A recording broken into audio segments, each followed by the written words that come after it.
한국 증시의 오랜 숙제죠. 코리아 디스카운트. 그런데 여기에 드디어 근본적인 재평가가 시작될지도 모른다는 이야기가 나오고 있습니다. 오늘 이 자료 분석에서는요, 바로 그 거대한 시장 변화의 가능성을 한번 깊숙이 들여다보겠습니다. 자, 그럼 이 질문부터 한번 시작해 볼까요? 아니, 왜 한국의 네로라 하는 대기업들이 그 회사가 가진 자산 가치를 다 합친 것보다도 주식시장에서는 더 싸게 거래되는 걸까요? 좀 이상하지 않으세요? 그 해답의 실마리는 바로 한국의 독특한 기업 구조, 지주회사에 있습니다.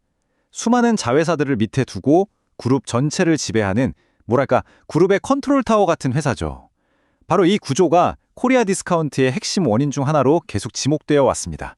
네, 그럼 이 지주회사들이 얼마나 싸게 평가받고 있는지, 이른바 코리아 디스카운트의 실제 규모가 어느 정도인지 구체적인 숫자로 한번 확인해 보겠습니다. 와, 정말 놀라운 숫자죠? 50에서 55%.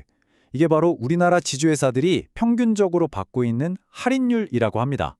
이게 무슨 말이냐면요. 아주 쉽게 비유하자면 100만 원어치 보물이 든 상자가 시장에서는 딱 50만 원에 팔리고 있다는 거예요. 회사가 가진 진짜 가치의 절반밖에 인정을 못 받고 있다는 거죠. 자, 그렇다면 당연히 이런 질문이 나오겠죠. 대체 왜 이렇게 말도 안 되는 할인이 벌어지고 있는 걸까요? 이제 그 근본적인 원인을 파헤쳐 보겠습니다. 가장 큰 원인으로 꼽히는 게 바로 중복상장입니다. 이게 뭐냐면 그룹의 꼭대기에 있는 엄마 회사, 즉 지주회사도 주식시장에 상장되어 있고요. 그 밑에 있는 아주 잘 나가는 아들 회사, 즉 자회사도 따로 또 상장이 되어 있는 그런 구조를 말하는 겁니다. 이 그래프를 보시면 문제가 한눈에 보입니다. 한국의 중복 상장 비율은 무려 18.4%. 근데 일본, 대만, 그리고 미국을 보세요. 미국은 0.4%로 거의 없다고 봐도 무방하죠. 다른 나라들과 비교했을 때 한국이 얼마나 비정상적으로 이 비율이 높은지 확실히 알 수 있습니다. 그럼 중복 상장이 왜 문제일까요? 투자자 입장에서 한번 생각해 보세요. 아니, 굳이 엄마 회사 주식을 살 필요 없이 앞으로 더 잘 나갈 것 같은 알짜 자회사 주식만 콕 집어서 사면 되잖아? 이렇게 생각하게 되겠죠. 그러니까 자연스럽게 엄마 회사인 지주회사의 매력은 뚝 떨어지고 가치는 계속 희석될 수밖에 없는 겁니다. 하지만요, 바로 이 고질적인 문제들을 해결하기 위한 아주 거대한 변화의 물결이 지금 밀려오고 있습니다. 이제 이야기의 흐름이 바뀌는 거죠. 네, 바로 정부와 국회가 소매를 걷어붙였습니다.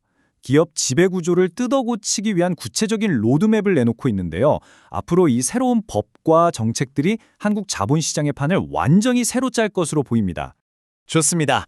그럼 이 거대한 변화를 이끌 새로운 규칙들이 구체적으로 어떤 것들인지 지금부터 하나씩 자세하게 뜯어보겠습니다.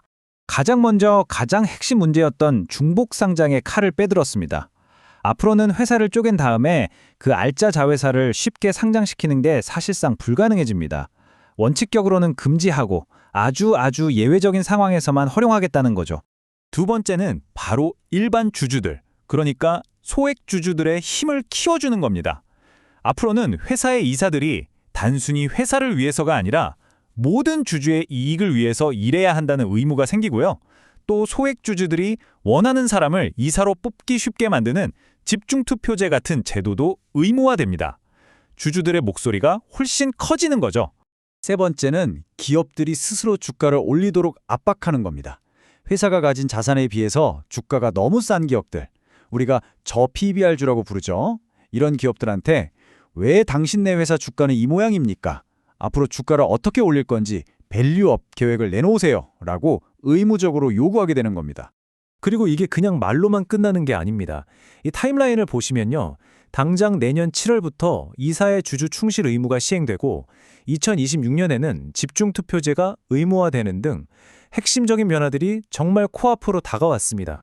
자, 그렇다면 이 모든 개혁들이 성공적으로 자리를 잡는다면 과연 어떤 일이 벌어질까요? 네, 바로 우리가 기다리던 재평가가 시작되는 겁니다. 이 표가 그 잠재력을 아주 잘 보여주는데요. 예를 들어서 현재 60%가 넘는 엄청난 할인을 받고 있는 SK나 삼성물산 같은 회사들의 할인율이 45% 수준까지는 줄어들 수 있다는 분석입니다. 이 줄어드는 폭만큼 기업 가치가 다시 평가받을 수 있다는 뜻이겠죠. 결국 핵심은 이겁니다. 이 모든 개혁들이 목표하는 건 기업이 가진 진짜 가치와 시장에서 평가받는 주가 사이에 이 비정상적인 격차를 줄이는 거예요. 그리고 그 틈이 메워지는 과정에서 그동안 억눌려 왔던 엄청난 가치가 폭발적으로 드러날 수 있다는 겁니다. 오늘 분석 자료의 마지막 문장이 참 인상적입니다. 지주회사 재평가는 이제 시작이다.